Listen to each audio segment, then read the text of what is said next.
In just a moment, Autolite presents Suspense, starring Miss Agnes Moorehead in radio's most famous play, Sorry, Wrong Number. Say, Harlow, have you seen State's football team? They're terrific. Speaking of terrific teams, Hap, my friend, the one that Ignition engineered those Autolite resistor spark plugs is tops. You know, the Autolite people got together with many of the nation's leading car and truck manufacturers, and they Ignition engineered a 10,000 ohm resistor right into the Autolite spark plug that permits a wider spark gap setting and maintains it far longer than was ever possible before. You know what that means to your car? Smooth. That's the word for State's football team. Smooth. Right you are, smooth. Thanks to the wide gap, Autolite resistor spark plugs help your engine idle smooth as silk.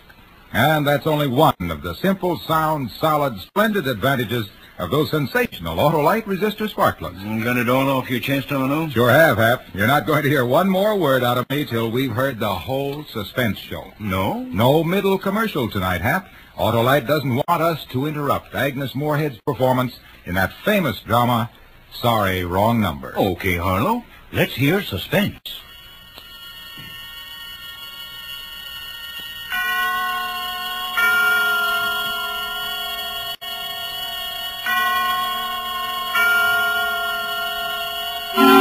Suspense.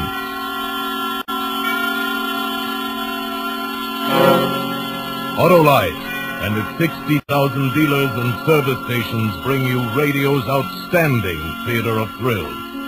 Starring tonight, Miss Agnes Moorehead in Anton Leader's production of Lucille Fletcher's famous suspense play, Sorry, Wrong Number. A tale well calculated to keep you in suspense.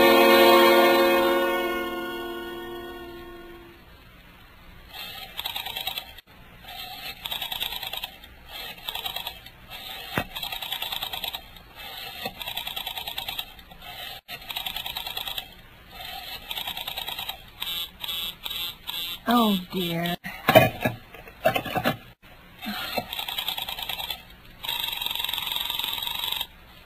You are called, please. Operator, I've been dialing Murray Hill 40098 now for the last 3/4 of an hour, and the line is always busy. I don't see how it could be busy that long. Will you try it for me, please? I will be glad to try that number for you. One moment, please. I don't see how it could be busy all this time. It's my husband's office. He's working late tonight, and I'm here all alone in the house. My health is very poor, and I've been feeling so nervous all day. Ringing Murray Hill 40098. Hello? Hello? Hello, is Mr. Stevenson there? Hello? Hello? Hello, George? Yes, sir. This is George speaking. Hello, who's this? What number am I calling, please? I'm here with our client, George. Oh, good. Is everything okay? Is But, the coast who's- clear for the night? Yes, George. He says the coast is clear for the night. Okay. Where are you now? In a phone booth. What Don't number? worry. Everything's okay. Well, you know the address. I know. At 11 o'clock, the private patrolman goes around to the bar on 2nd Avenue for a beer. That's right, 11 o'clock. Okay. I'll be sure that all the lights downstairs are out. There should be only one light visible from the street. Okay. Just a minute, George. Our client tells me that at 11:15 a train crosses the bridge. It makes a noise in case her window's open and she should scream. Oh, hello, what number is this, please? Okay, I understand. That's 11:15, the train. Yeah. You remember everything else, George? Yes, I'll make it quick. As little blood as possible. Because our client does not wish to make her suffer long. That's right. You'll use a knife? Yes, the knife will be okay. But then afterwards I remove the rings and bracelets and the jewelry in the bureau drawer because our client wishes it to look like simple robbery. Don't worry. Everything's okay. I never... Oh, how awful, how unspeakably awful.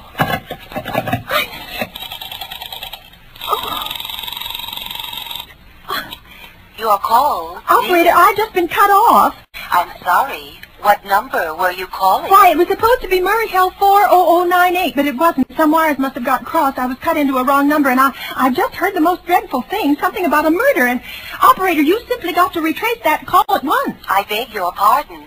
May I help you? Oh, I know it was the wrong number, and I had no business listening, but these two men, they were cold-blooded fiends, and they were going to murder somebody, some poor innocent woman who was all alone in a house near a bridge. And we've got to stop them. We've just got to. What number are you calling, please? Well, that doesn't matter. This was a wrong number, and you dialed it for me, and we've got to find out who what was immediately. What number did you call? Oh, why are you so stupid? What time is it?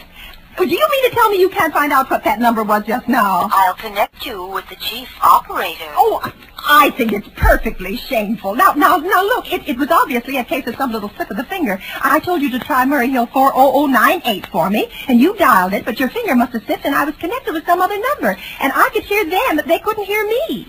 Now, I simply fail to see why you couldn't make that same mistake again, on purpose. Why you couldn't try to dial Murray Hill 40098 in the same sort of careless way. Murray Hill 40098. I will try to get it for you. Well, thank you.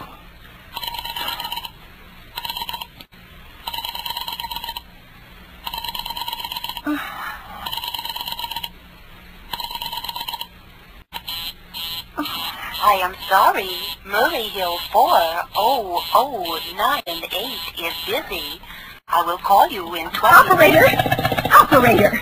Your call, please. You didn't try to get that wrong number at all. I asked you explicitly, and all you did was dial correctly. I am sorry. What number are you calling? Well, can't you for once forget what number I'm calling and do something for me? Now, I want to trace that call. It's my civic duty, and it's your civic duty to trace that call and apprehend those dangerous killers. And if you don't... I will connect you with the chief operator. Well, please. With talk can't make everyone understand me. This is the chief operator. Chief operator, I want you to trace a call, a telephone call, immediately. I don't know where it came from or who was making it, but it's absolutely necessary that it be tracked down because it was about a murder that someone's planning. A terrible, cold-blooded murder of a poor innocent woman tonight at 11:15. I see. Well, can you trace it for me? Can you track down those men? I am not certain. It depends. Depends on what?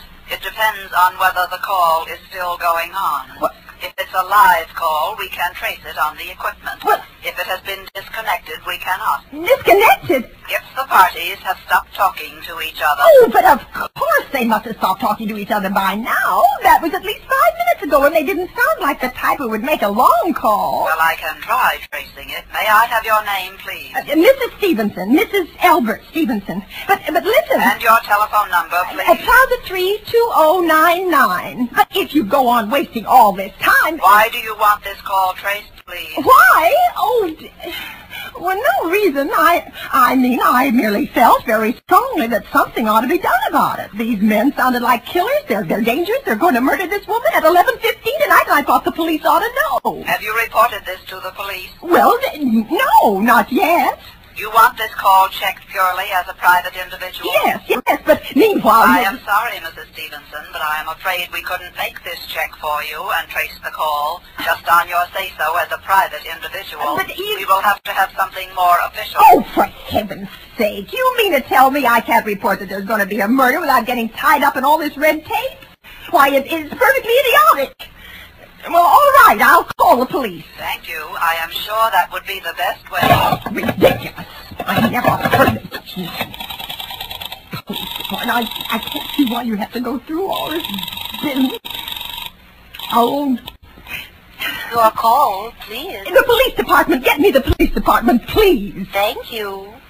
Ringing the police department. Oh, dear, do you have to dial? Can't you ring them direct? All this time waste. Police Department, Precinct 43, Sergeant Martin speaking. Police Department, this is Mrs. Stevenson, Mrs. Albert Smythe Stevenson of 53 North Sutton Place. I'm calling up to report a murder. Huh? I mean, the murder hasn't been committed yet, but I just overheard plans for it over the telephone, over a wrong number that the operator gave me. I've been trying to trace down the call myself, but everybody is so stupid, and I guess in the end you're the only people who could do anything. Yes, ma'am. It was a perfectly definite murder. I heard their plans distinctly. Two men were talking, and they were going to murder some woman at 11:15 tonight, and she lived in a house near a bridge. Are you listening to me? Yes, ma'am. And there was a private patrolman on the street. He was going to go around for a beer on 2nd Avenue, and there was some third man, a client, who was paying to have this poor woman murdered. They were going to take her rings and bracelets and use a knife. Well, it's unnerved me dreadfully, and I'm not well. I see. Now, when was all this, ma'am? About 8 minutes ago. Oh, well, then you can do something. You do understand. What is your name, ma'am? Mrs. Stevenson, Mrs. Albert Stevenson. And your address? 53 North Sutton Place. That's near a bridge. The Queensboro Bridge, you know, and we have a private patrol in our street. And 2nd Avenue is the And next what street. was that number you were calling? Murray Hill 40098. But that wasn't the number I overheard. I mean, Murray Hill 40098 is my husband's office. He's working late tonight, and I was trying to reach him to ask him to come home. I'm an invalid, you know, and it's the maid's night off, and I hate to be alone, even though he says I'm perfectly safe as long as I have the telephone right beside my bed. Well, we'll look into it, Mrs. Stevenson, and see if we can check it with the telephone company. But the telephone company said they couldn't check the call if the parties had stopped talking. I've already taken care of that. Oh, you have? Yes, and personally, I feel you ought to do something far more immediate and drastic than just check the call. Well, What good is checking the call to if they stop talking? By the time you track it down, they've already committed the murder. Well, we'll take care of it, don't you worry. I'd say the whole thing calls for a search, a complete and thorough search of the whole city. Why, I'm very near the bridge, and I'm not far from 2nd Avenue, and I know I'd feel a whole lot better if you sent around a radio car to this neighborhood at once. And what makes you think the murder is going to be committed in your neighborhood, ma'am? Why, I don't know. Only the coincidence is so horrible. 2nd Avenue and the patrolman and the bridge. Well, 2nd Avenue is a very long street, ma'am, and well, you know how many bridges there are in the city of New York, not to mention Brooklyn, Staten Island, Queens, and the Bronx. Now, how do you know there isn't some little house on Staten Island, on some little 2nd Avenue you've never heard about? Well, how do you know they were even talking about New York at all? But I heard the call on the New York dialing system. Well, maybe it was a long-distance call you overheard. Oh, Telephones are funny things now. Look, lady, why don't you look at it this way? Supposing you hadn't broken in on that telephone call. Supposing you had got your husband the way you always do. You wouldn't be so upset, would you? Well, I know, I suppose not. Only it sounded so inhuman, so cold-blooded. A lot of murders are plotted in this city every day, ma'am. We manage to prevent almost all of them. A clue of this kind is so vague, it isn't much more use to us than no clue at all. But surely you... Unless, of course, you have some reason for thinking this call was phony or that someone may be planning to murder you. Me? Oh, well, no, I hardly think so. I mean, why should anybody? I'm alone all day and night. I see nobody except my maid Eloise, and she's a big girl. She weighs 200 pounds. She's too lazy to bring up my breakfast tray, and the only other person is my husband Albert. He's crazy about me. He just adores me. He waits on me hand and foot.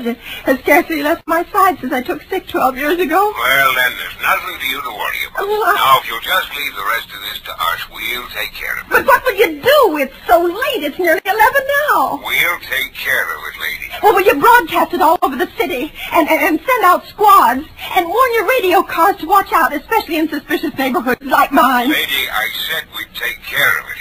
Just now I've got a couple of other matters here on my desk that require immediate attention.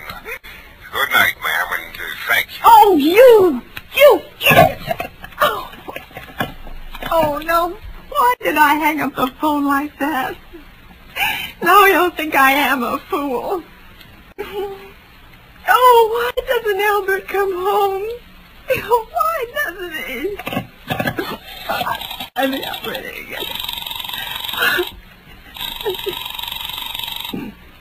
Your call, please. Operator, for heaven's sake, will you ring that Murray Hill 40098 number again? I can't think what's keeping him so long. I will try to get it for Well, you. try. I don't see why he doesn't answer. I'm so...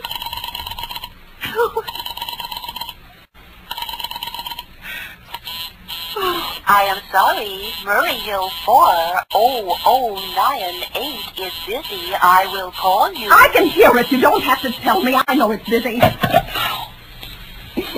Oh, if I could only get out of this bed for a little while.